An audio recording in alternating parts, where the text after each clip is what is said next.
Tonight, the Republican National Committee is weighing a truly extraordinary, unprecedented move to declare Donald Trump the party's presumptive nominee, even though months remain on the primary calendar. CNN's Kristen Holmes has details for us. Kristen, tell us what's in this proposal and what it means for the GOP primary race. Okay, well, so essentially this is a resolution, meaning it would have to go through two steps before it could actually be approved. One of the committee members, an ally of Donald Trump's, brought this forward to the resolutions committee so that eventually it might go before the 168 members.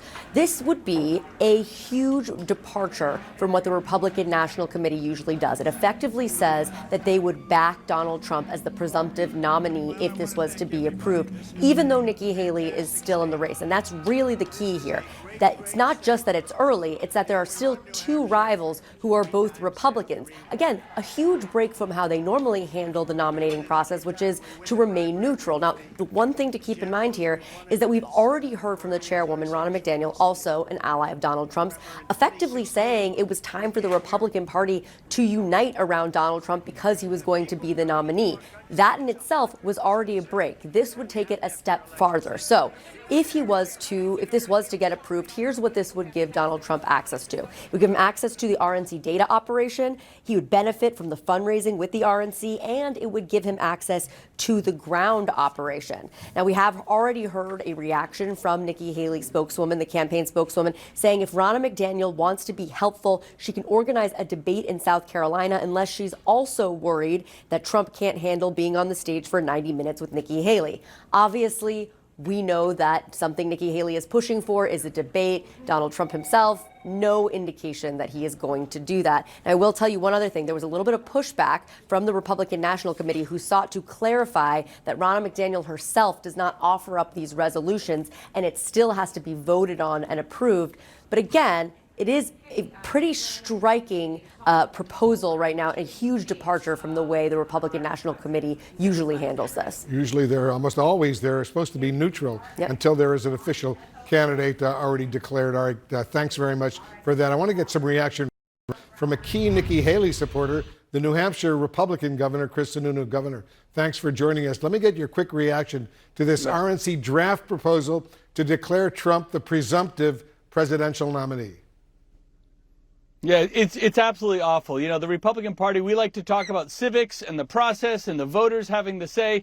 But then when it comes to Donald Trump, his attempts, I mean, the hypocrisy, right, is just so silly because his attempts to now manipulate the process that he claims was so rigged against him a couple of years ago. And it is right out there in the open, right? I mean, they don't even have the courtesy to go into the back rooms and smoke cigarettes and do it like you see in the cartoons. So, look, the RNC is, from the very beginning, they hired David Bossie, a former Trump guy, to design the system to do the debates. And then they never forced Trump onto the stage to do the debates. And now Ron is taking a side, and now they want to do this resolution. It's just dumb. It's awful. So the good news is this. The voters decide. They really do. There is going to be an election in South Carolina. And if these Washington elites think that they're going to step all over the voters of South Carolina, my guess is the voters are going to have something to say about that. If the RNC governor does get behind this resolution, will it ultimately force Nikki Haley to end her campaign? Oh, goodness, no. Nikki Haley, look, Nikki Haley fights the establishment. She fights those that are trying to break the rules. She believes in the process. She believes in the voters. She's not going anywhere because Ronna McDaniel says so or Trump tries to keep manipulating things. No, she's going to fight hard. And she went from, again, 5% to 20% to like 44, 45%. Going into her home state, she has all that wind and momentum at her back. That's why Trump is so scared. He's very nervous about what could happen there. And by the way, 2 months ago, was anybody saying that if Trump wins the first two states, we're going to call it, it's going to be over? They're moving the goalposts. They're changing the rules. But when you do that, that's usually done because they're afraid. You know, it's interesting. I did some checking. I don't know if you've looked at the numbers. Right now, Trump has 32 delegates. Nikki Haley has 17 delegates. You need 1,215 delegates to be the Republican presidential nominee. So it's very, very early in this process. It's almost unprecedented. But you obviously are against this resolution. Would you actually leave the Republican Party if this proposal is approved? No. Look, what's a good way to say it? Look, ultimately our institutions in this country are strong. bad leadership and idiots can come and go, but our institutions are strong. It doesn't mean you bail on the entire process.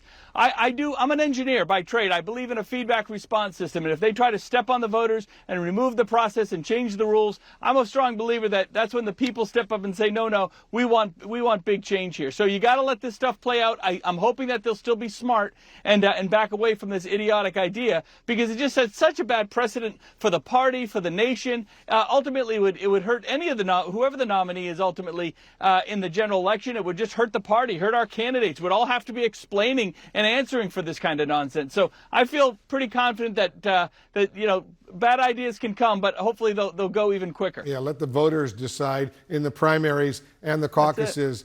As you know, Reid Hoffman and Andy, two big dollar donors, said today they won't back Nikki Haley anymore. Sabin saying she should drop out to spare embarrassment. Why hasn't Nikki Haley been able to convince them to keep supporting her?